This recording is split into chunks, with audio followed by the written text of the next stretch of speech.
Thanks very much for listening to the presentation. I hope it was interesting. It was certainly took quite a long time to cut it. So any questions? I'm take them now, I guess.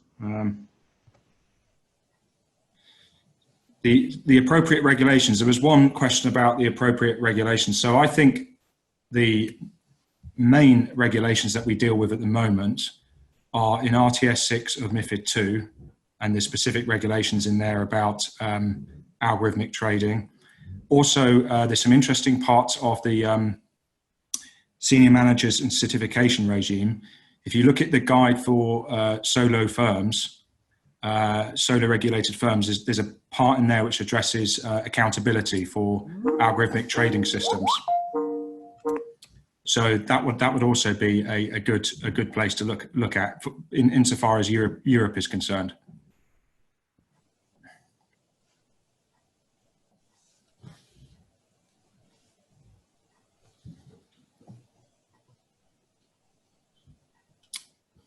Any others like me to answer, or?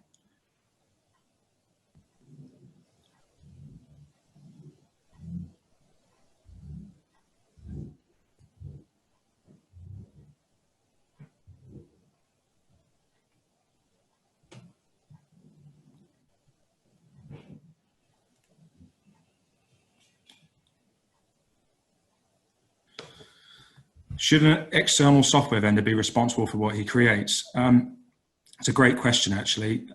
At present, I think they possibly should be, if there's a possibility that their product could be used outside the control of a regulated firm.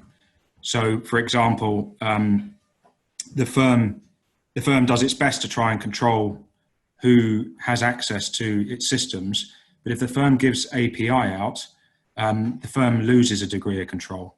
So, and that then depends on the vendor's system, which is being used by the client, as an example, in those types of situations. So, I think the vendor should have a degree of responsibility, but I don't think they should be solely responsible. I think it's partially between a due diligence question for the market member or the client which is using it. And then also potentially the vendor as well. So I think it's a joint liability type situation.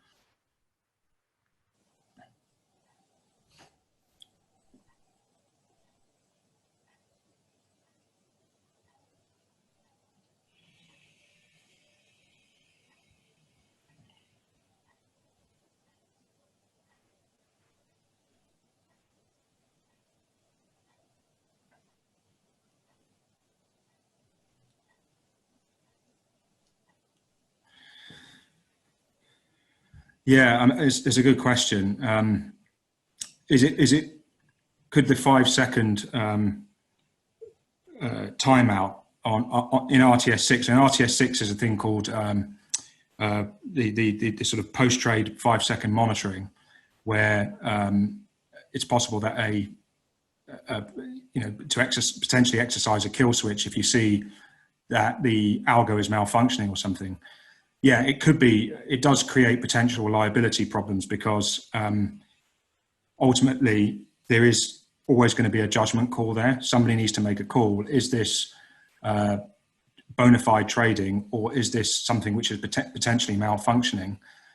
I'm a little bit skeptical about it, because I think, how do you know unless you've seen it, unless you're really familiar with the history of the client? And of course, a client's activities can change in line with volatility and other market conditions in place at the time. So yeah, I'm also not convinced it's possible to be so quick.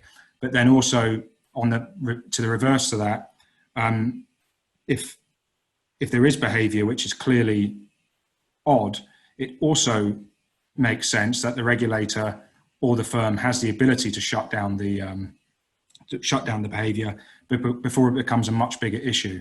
So it's really a balancing act. But 5 seconds, I think, until we see a test case, it's difficult to see how that works out in terms of who's liable, because potentially you could be stopping a client or bona fide activity, and that client could lose a lot of money as a result. So that will be definitely something to keep an eye on.